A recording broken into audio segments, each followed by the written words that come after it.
Our radio show. I want to thank everyone for tuning in today to the 25th Hour Radio Show here on Monster Radio AM 1150. I am your host, Rob Fairless, and on the phone with me today is the multi-platinum selling multi-instrumentalist from rock band Great White, Michael Lardie. Michael, thanks for taking a few minutes out of your day to join me on the show. Well, it's a pleasure, Rob. How are you today? I'm doing good, sir. Now, just so everyone knows, Michael and Great White have a brand new album titled Full Circle, which will be available starting June 2nd. But before we get into talking about the album, let's talk a little bit about you yourself. Let's give the listeners a little background information about you.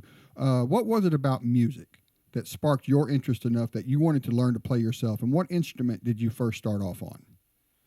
That has to be the guitar. The first moment where that lightning bolt goes through the coursing through every a cell in your body was seeing the Beatles on Ed Sullivan in 1964. I was 5 years old and saw that, and it was life changing. So, from all the instruments you play now, none of those are from someone teaching you. Is that right? You're completely self-taught?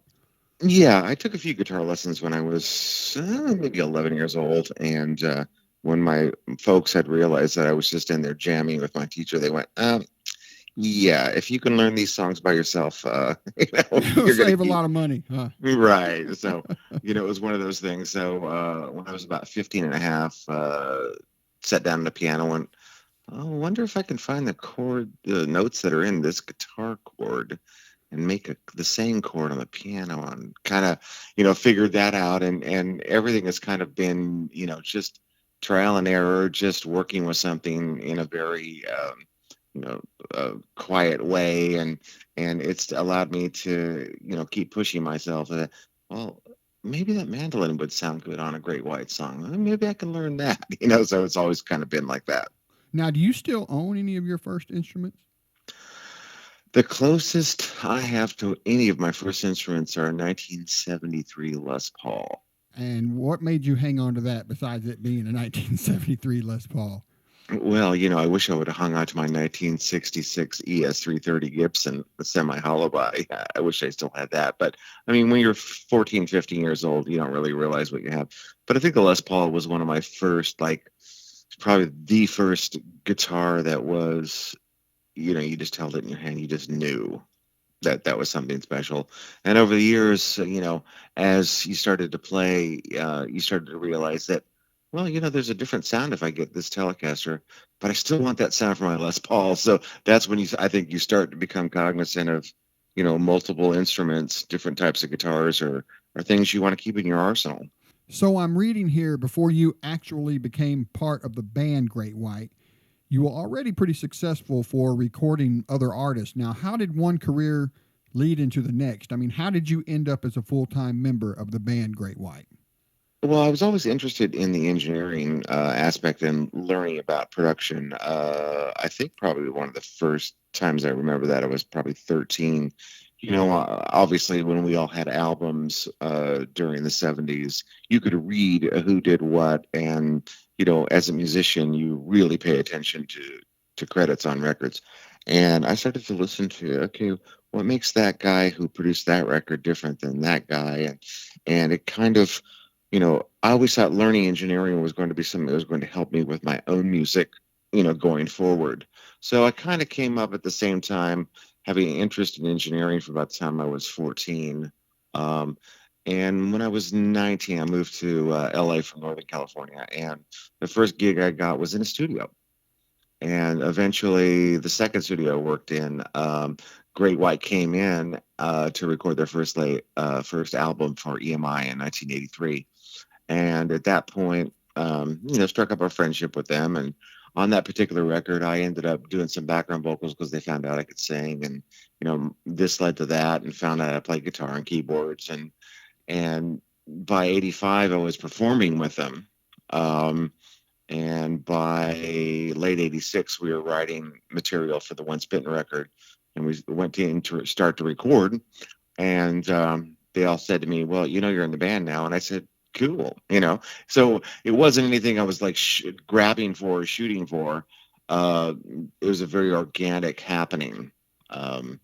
that kind of rolled into that thing. I was working with them. I liked all the guys, and I thought that, it was something that kind of motivated me to, contribute to, and it just sort of happened. It was, I don't know that I would have tried to script it out any differently. So Once Bitten dropped in 1987, man. That's 30 years ago. I mean, you guys are still making new music. That's the true testament of a great band. But 30 years is a long time, man. I'm not the same person I was 30 years ago. What about you? Has time changed you as a person, and has it changed you as a musician? I think one of the biggest things that's changed me as a person is the appreciation that you have for the fact that, as you pointed out, that we're still having this kind of success, and still having the fan base that we do, and play the number of shows we can play in a year.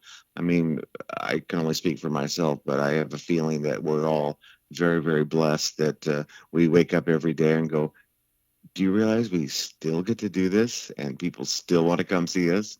That's from a personal standpoint. As far as a musician, I think one of the things that I always point out is when you get into the business, you never really think about anything but playing or songwriting.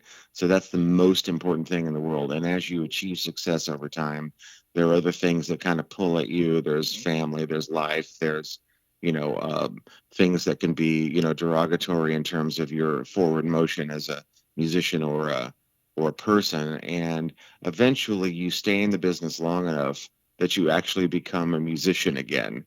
And I think that that's the place that we're all at. It's so great to see that, in indeed full circle.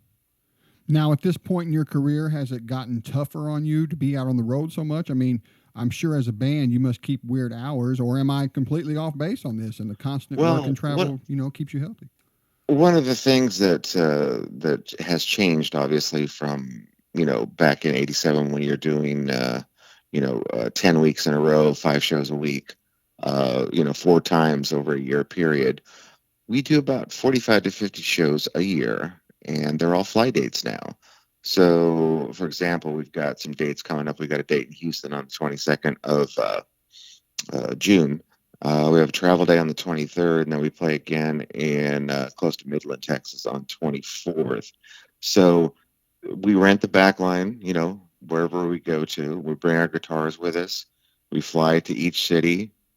Sometimes we do 3 in a row like that, city to city to city. And then you're home Monday, Tuesday, and Wednesday, pretty much every week. So you can, manage your actual personal life and still go out and do that many shows in a year. And financially, it works just as well as going out and doing 150 shows on a bus. So because it's changed, it makes it a little bit easier on you physically to be able to still do it at the level that we did it, 30 years ago. So it's pretty cool that, we're able to do it the way we do it now.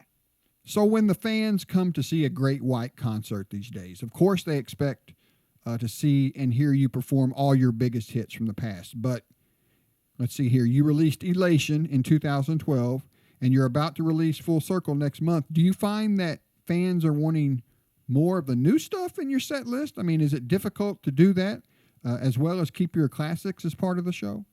Well, it depends on set length time too. The one thing we've always tried to do is never, inundate an audience with material that is from a new record. I've gone and seen bands that play, 7 or 8 songs from a new record, which, I understand that's the freshest thing in everyone's mind, and you're excited to play those songs.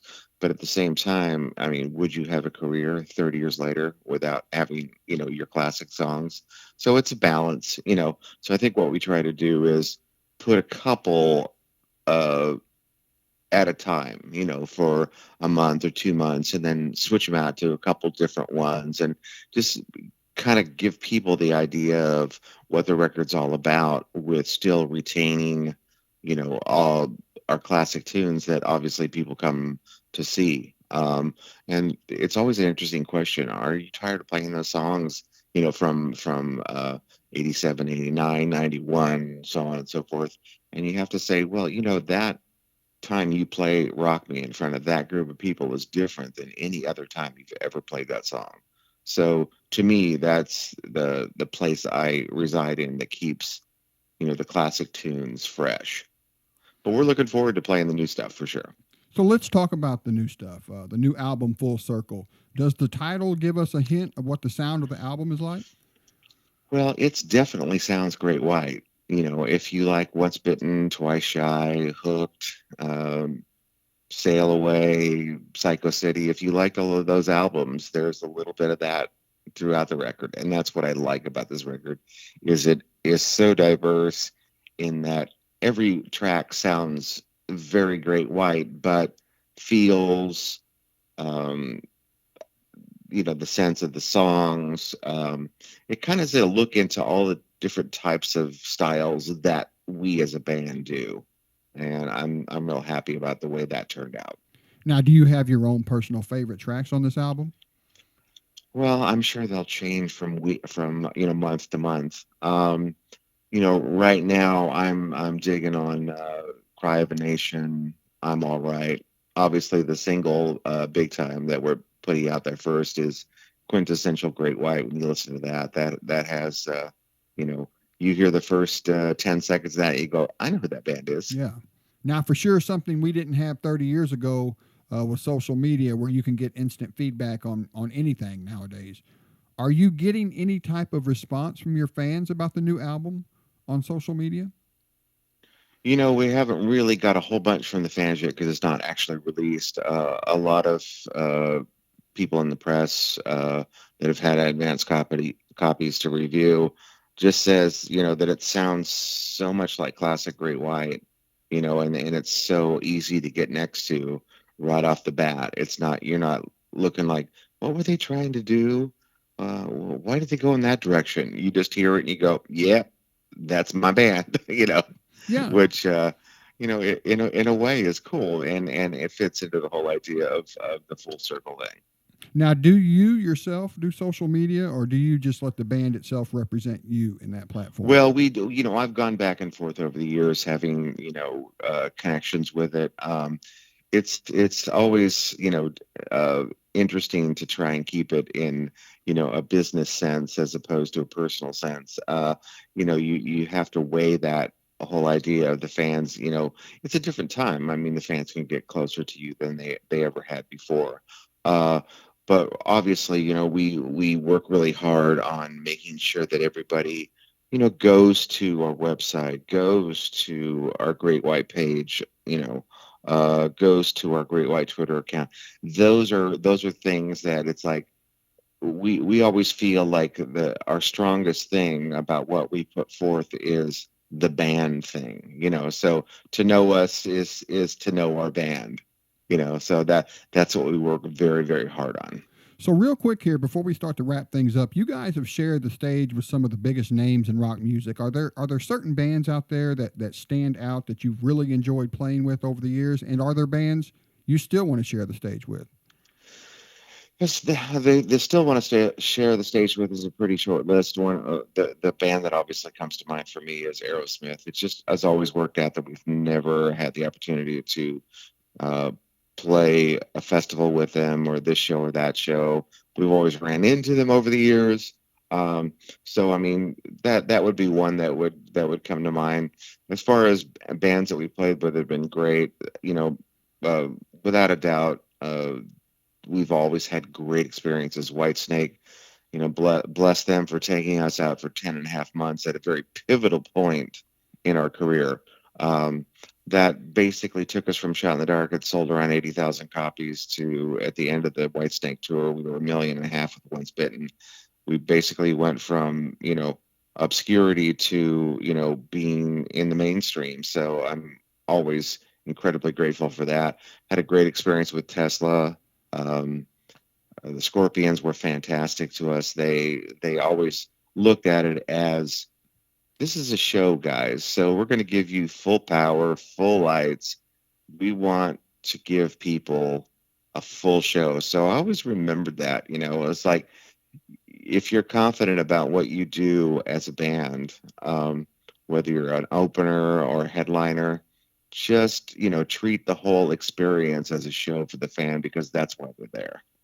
So, one final question, man. Um, it's 30 seconds before the lights go down at a Great White concert. You know, the moment that the crowd goes crazy in anticipation of that first note of the night. What's going on in your mind as the actual performer at one of these concerts? Well, there's always that thought. It's like, okay, everything's working. We know we're going to hit the stage. The light goes dark, and the Jaws theme comes up through the speakers, and then you just know that you know you're in the driver's seat and you're about to take off. You know, so it's pretty exciting. It's like there's a rush of adrenaline. Never fear or nervousness. I think it's just that point of adrenaline and excitement that has to do with going out and just letting loose and connecting with fans' energies and your own energy and just uh, better than any other chemical that I ever encountered. Having that kind of adrenaline that puts you out there. It's just that connection of that excitement is amazing. Never gets old, does it? Not so far, and boy, after a little over 30 years, I'm not anticipating it shall. Well, everybody, June 2nd, Great White. The album's called Full Circle. Make sure you go out and buy that. Michael, I want to thank you once again for joining me on the show. Good luck with the new album and the tour, right, that's associated with the album. Indeed, thank you so much, Rob, and just like to say thanks to all the fans because without you, Rob and I wouldn't be sitting here talking 30 years That's later. the truth. That's the truth.